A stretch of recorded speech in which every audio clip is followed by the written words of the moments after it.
ભુજ શહેર મધ્યે આવેલી અને કચ્છની એકમાત્ર ફક્ત દીકરીઓ માટેની માં આશાપુરા બીએડ કોલેજનો પ્રવેશોત્સવ કાર્યક્રમ હર્ષોલ્લાસભેર ઉજવાયો હતો। ત્યારે અમારા કચ્છ કેર ટીવી ન્યૂઝની ટીમ દ્વારા ટ્રસ્ટીઓ સાથે તેમજ હોદ્દેદારો સાથે વાતચીત કરવામાં આવી। ત્યારે તેમના દ્વારા જણાવવામાં આવ્યું કે દર વર્ષે જેમ શાળા પ્રવેશોત્સવ ઉજવાય તેવી જ રીતે બીએડના અભ્યાસક્રમમાં પ્રવેશ મેળવતી ફર્સ્ટ યરની દીકરીઓ માટે પ્રવેશોત્સવનો કાર્યક્રમ યોજાતો હોય છે, જેમાં ટ્રસ્ટીઓ સહિત વિદ્યાર્થીનીઓ તેમજ પ્રાધ્યાપકો ઉપસ્થિત રહેતા હોય છે। ત્યારે આ વખતે અતિથિ વિશેષ તરીકે બીએસએફના ડીઆઈજી યોગેન્દ્રસિંહને આમંત્રણ પાઠવવામાં આવ્યું હતું અને તેઓ આ કાર્યક્રમમાં અતિથિ વિશેષ તરીકે ઉપસ્થિત રહી અને દીકરીઓને આશીર્વચન પાઠવ્યા હતા।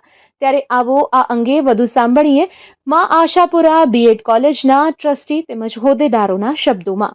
નમસ્કાર, હું ડૉક્ટર પલ્લવી શાહ, માં આશાપુરા કોલેજ ઓફ એજ્યુકેશનની આચાર્ય છું। ગઈકાલે અમારે અહીં એક નાનકડો એવો સારો એવો કાર્યક્રમ થયો, જે નવી બેચ શરૂ થઈ 2026-28ની એનું પ્રવેશોત્સવ અને ઓરિએન્ટેશન પ્રોગ્રામ હતું।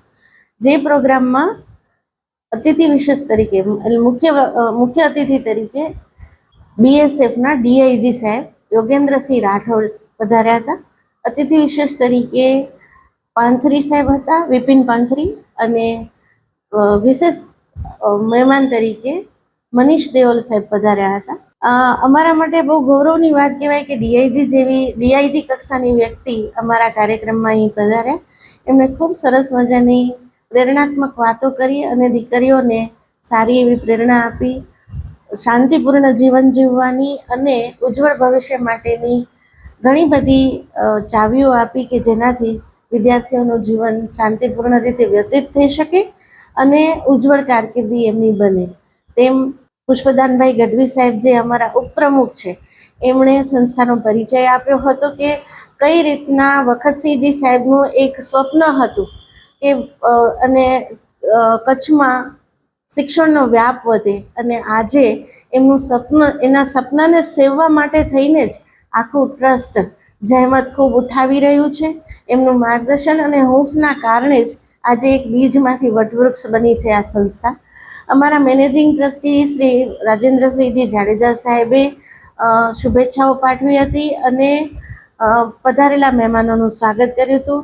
વિજયભાઈ ગઢવી સાહેબ, જેઓ યુવા ટ્રસ્ટી છે, તેઓ અને સમસ્ત ટ્રસ્ટીગણે આખા કાર્યક્રમને ખૂબ ખૂબ શુભેચ્છા આપી હતી અને સફળ બનાવવામાં એમનું ખૂબ સારું માર્ગદર્શન આપ્યું હતું। આ પ્રસંગે અમારા વડલા સમાન દાદા એવા પ્રમુખ સાહેબ શ્રી હકુમતસિંહજી સાહેબને તો હું ભૂલી જ ન શકું। એમનું માર્ગદર્શન, એમની હૂંફ અને એમના આશીર્વાદથી જ આજે આટલી આ સંસ્થા ઉત્તરોત્તર પ્રગતિ કરી રહી છે। કેટલીય દીકરીઓ 80% જેટલી દીકરીઓ અત્યારે ગવર્મેન્ટ જોબમાં જોડાઈ છે। દર વર્ષે લગભગ ગોલ્ડ મેડલ આ જ સંસ્થાને પ્રાપ્ત થાય છે। એ બધી જ બાબતો આ વડીલોના આશીર્વાદને કારણે અને માં આશાપુરાની કૃપાને કારણે જ શક્ય બને છે। ગઈકાલે અમારી બીએડ કોલેજ છે, શ્રી શક્તિ સ્ટડી સર્કલ સંચાલિત માં આશાપુરા બીએડ કોલેજ, એ મને લાગે છે દીકરીઓ માટેની એક જ કોલેજ છે અને એમાં બીએડમાં પ્રથમ વર્ષ અને દ્વિતીય વર્ષ 2 વર્ષનો કોર્સ છે। પ્રથમ વર્ષમાં જ્યારે સ્ટુડન્ટ્સ એન્ટર થાય ત્યારે દર વખતે અમારી એક પ્રણાલિકા છે કે પ્રવેશોત્સવ મનાવી। પ્રવેશોત્સવમાં ફર્સ્ટ યરની દીકરીઓને વેલકમ થાય અને એ માટે અમારી સ્કૂલના એક પ્રણાલિકા જૂની ચાલે છે। તો કોઈ એવા ડિગ્નેટરીઝ હોય એમને અમે નિમંત્રીએ અને એ નિમંત્રણથી એમના જે વક્તવ્ય મળે, દીકરીઓને પ્રોત્સાહન મળે, એ આશયથી ગઈકાલે અમારી સ્કૂલમાં ફર્સ્ટ યરનો પ્રવેશોત્સવ મનાવ્યો। અને આ વખતે પ્રવેશોત્સવમાં આ જે બીએસએફ કચ્છમાં છે, ભુજમાં બીએસએફના જે છે હેડક્વાર્ટર, એમાં બીએસએફના ડીઆઈજી યોગેન્દ્રસિંહજી રાઠોડ સાહેબ છે। એટલે અમે નક્કી કર્યું, અમારા એમડી રાજેન્દ્રભાઈ અને બધા ટ્રસ્ટીઓએ, કે આપણે સાહેબને વિનંતી કરી જો આવે તો।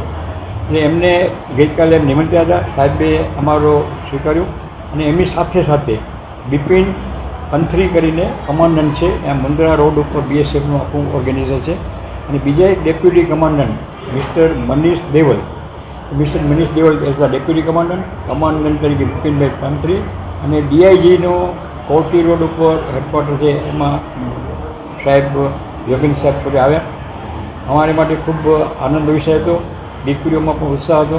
અને બીએસએફ એટલા માટે કે આપણે સૌ જાણીએ છીએ કે બીએસએફની લાંબામાં લાંબી બોર્ડરની રેન્જ હોય તો એ કચ્છ જિલ્લામાં છે. એમાં 300-400 કિલોમીટરનો બોર્ડરનો આખો એ લોકો સંભાળતા હોય. બીએસએફના લોકો અહીંયા આવે એટલે અમારી ઈચ્છાથી પોતે સાહેબ આવ્યા. ફર્સ્ટ યરમાં 50 દીકરીઓને એડમિશન મળ્યું.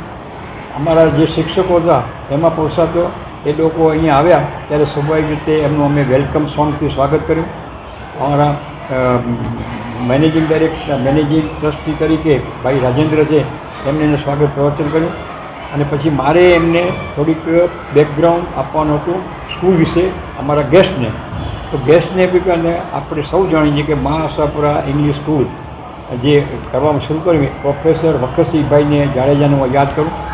એ 1971માં અહીં આવ્યા ત્યારથી શિક્ષણ થાય, કચ્છમાં શિક્ષણનો ફેલાવો થાય, દીકરીઓ ભણે એવી એમની ઈચ્છા હતી. અને એ આશયથી એમને એક ટ્રસ્ટ સર્કલ શરૂ કર્યું.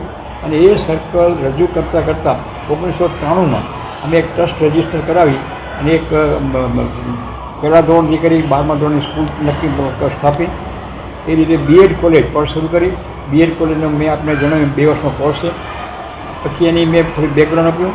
અને પછી યોગેન્દ્રસિંહજી રાઠોડ એમના અનુભવો દીકરીઓને કીધા, બહુ સારી રીતે એમને દીકરીઓને સમજાવ્યું બધું કે તમે જીવનમાં તમે ખૂબ આગળ વધો, અમારા માટે ખૂબ ચેલેન્જ છે. અમે જેમ બોર્ડરની રક્ષા કરી અને એક આખું વાતાવરણ ઊભું કરીએ તેમ તમે પણ નવા વિદ્યાર્થીઓને પણ ભણાવશો. નવું આખું આપણું જે સાંસ્કૃતિક કલ્ચર છે એમાં પણ તમે વિકસાવો. શિક્ષકની લાઇનમાં દીકરીઓ જવાની છે તો એ પણ વધે. એ રીતે ખૂબ આનંદ થયો. અને પછી સાહેબને પણ બીજી વાર મજા પણ ગમી રીતે આવ્યું. અને એ લોકોનું જે ઓર્ગેનાઇઝેશન છે એમાં ક્યારેક અમારે એ દીકરીઓને બોલાવતા હોય છે. કોઈ કાર્યક્રમ હોય તો અમે પણ અહીંયા પાડોશમાં હોય અને એમને બોલાવીએ છીએ. એ રીતે ગઈકાલને પ્રોગ્રામ બહુ સારો ગયો અને ખૂબ અમને આનંદ આવ્યો.